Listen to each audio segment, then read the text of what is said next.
সম্মানিত সাংবাদিক বন্ধুগণ, প্রথমে আপনাদের সকলকে জানাই আন্তরিক শুভেচ্ছা ও ধন্যবাদ। আপনারা সময় নিয়ে আজকের সংবাদ সম্মেলনে উপস্থিত হয়েছেন, এজন্য আমরা কৃতজ্ঞ। আমরা আজ এখানে উপস্থিত হয়েছি আমাদের প্রিয় পটুয়াখালীর কয়েকটি দীর্ঘদিনের সমস্যা ও জনদুর্ভোগের বিষয় আপনাদের সামনে তুলে ধরতে। এই বিষয়গুলো শুধু প্রশাসনিক নয়, মানবিক দৃষ্টিকোণ থেকেও অত্যন্ত গুরুত্বপূর্ণ বলে আমরা মনে করছি। পটুয়াখালীর 250 শয্যা বিশিষ্ট হাসপাতালের দুর্নীতি ও অব্যবস্থাপনার চরম পর্যায়ে পৌঁছে গিয়েছে। আপনারা জানেন, পটুয়াখালী জেলার 20 লক্ষাধিক মানুষের চিকিৎসার একমাত্র ভরসাস্থল এই হাসপাতাল। কেবল পটুয়াখালী নয়, পাশের জেলা থেকেও অনেক মানুষ এই হাসপাতালের উপরে নির্ভরশীল। কিন্তু দুঃখজনক হলেও সত্য, এই হাসপাতালটি এখন একটি অদৃশ্য সিন্ডিকেটের কবলে জিম্মি হয়ে পড়েছে।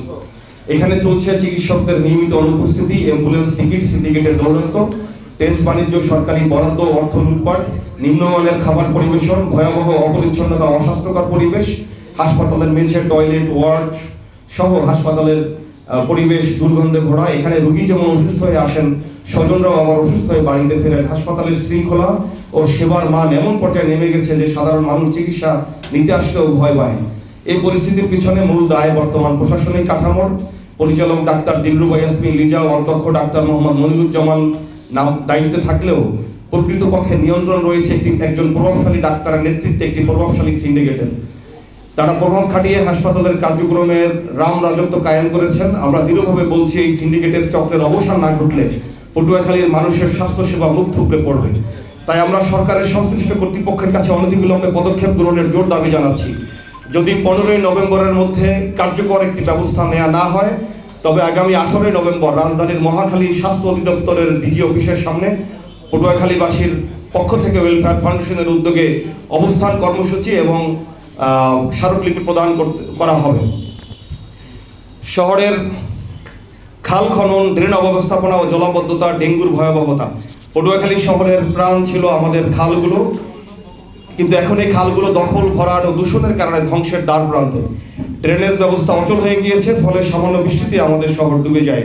এই স্থবির পানি এখন ডেঙ্গুর লার্ভা জন্মের উৎসস্থল। গত কয়েক মাসে ডেঙ্গু ভয়াবহ আকার ধারণ করেছে। সম্প্রতি কালেক্টরেট স্কুল অ্যান্ড কলেজের সদ্য এসএসসি উত্তীর্ণ ছাত্র ফয়জুল করিম হিমেল সহ ডেঙ্গুতে প্রাণ হারিয়েছে। এর আগে আমাদের প্রিয় সাংবাদিক সমাজের একজন প্রিয় মুখ, বাংলাদেশ প্রতিদিনের প্রতিনিধি সঞ্জয় কুমার লিটুদার স্ত্রীও ডেঙ্গুতে আক্রান্ত হয়ে মারা গেছেন। এভাবে অসংখ্য পরিবারে নেমেছে অন্ধকার। চলতি বছর শুধু পটুয়াখালী জেলাতেই 5 শতাধিক ডেঙ্গু রোগী আক্রান্ত হয়েছে, কিন্তু তবুও টনক নড়ছে না সংশ্লিষ্ট কর্তৃপক্ষের। আমরা স্পষ্ট জানাতে চাই, খাল পুনরুদ্ধার, পুনর্খনন, আধুনিক ড্রেনেজ ব্যবস্থা চালু করা এবং মশক নিধনের কার্যকরী পদক্ষেপ গ্রহণ করতে হবে। পটুয়াখালী পৌরসভার পাইপলাইনের বিশুদ্ধ পানির মারাত্মক সংকট। পাইপলাইনের অবস্থা নাজুক, দীর্ঘদিন ধরে তার সংস্কার করা হয়নি। পৌরবাসীর ঘরে পৌঁছানো পানিতে ময়লা আবর্জনা এমনকি কেঁচোও দেখা যায়। মানুষ বাধ্য হয়ে নোংরা পানি ব্যবহার করছে। এর ফলে ডায়রিয়া, চর্মরোগ সহ নানা স্বাস্থ্য ঝুঁকি বাড়ছে।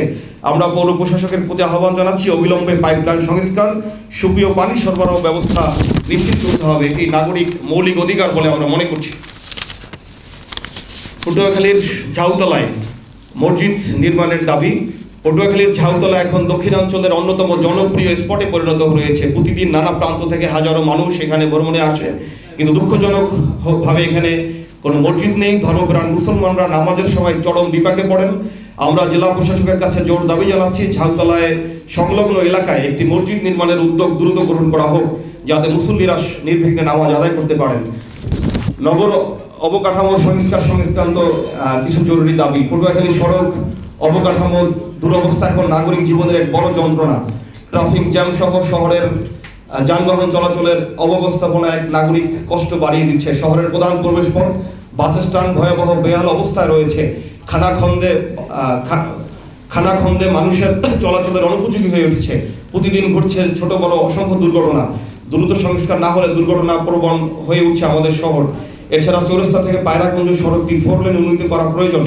বিসিক শিল্পনগরীর প্রবেশ মুখের সুইচ গেট সহ শহরের বিভিন্ন স্থানে বেহাল অবস্থায় পড়ে থাকা বেশ কয়েকটি সুইচ গেট, কালভার্ট সংস্কার করা অতি জরুরি প্রয়োজন। এছাড়াও ভাঙ্গা কুয়াকাটা মহাসড়কের 6 লেন প্রকল্পের দৃশ্যমান অগ্রগতি দ্রুত সময়ের মধ্যে পটুয়াখালীবাসী এবং দক্ষিণাঞ্চলবাসী দেখতে চায়। আমরা দাবি জানাচ্ছি, সনাতন ধর্মাবলম্বীর ঐতিহ্যবাহী মতুয়া সম্প্রদায় বহু বছর ধরে তাদের ধর্মীয় মন্দির নির্মাণের দাবি জানিয়ে আসছে, কিন্তু এখনো কার্যকর কোনো পদক্ষেপ নেওয়া হয়নি। আমরা তাদের ধর্মীয় ও নাগরিক অধিকার নিশ্চিত করতে জেলা প্রশাসকের কাছে অবিলম্বে একটি মন্দির নির্মাণের দাবি জানাচ্ছি। আমরা পটুয়াখালী ওয়েলফেয়ার ফাউন্ডেশন সাধারণ মানুষের পক্ষে কথা বলি, দলমত নির্বিশেষে জনস্বার্থে এবং সমাজ উন্নয়নের কাজ করার জন্য চেষ্টা করে যাচ্ছি।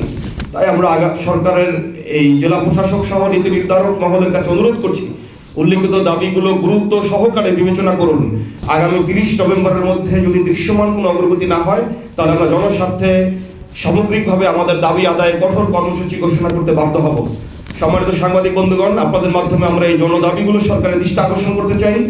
আপনাদের সংবাদ, প্রতিবেদন ও কলমের শক্তিই পারে আমাদের এই জনপদের মানুষের কণ্ঠকে পৌঁছে দিতে নীতি নির্ধারকদের দরজায়।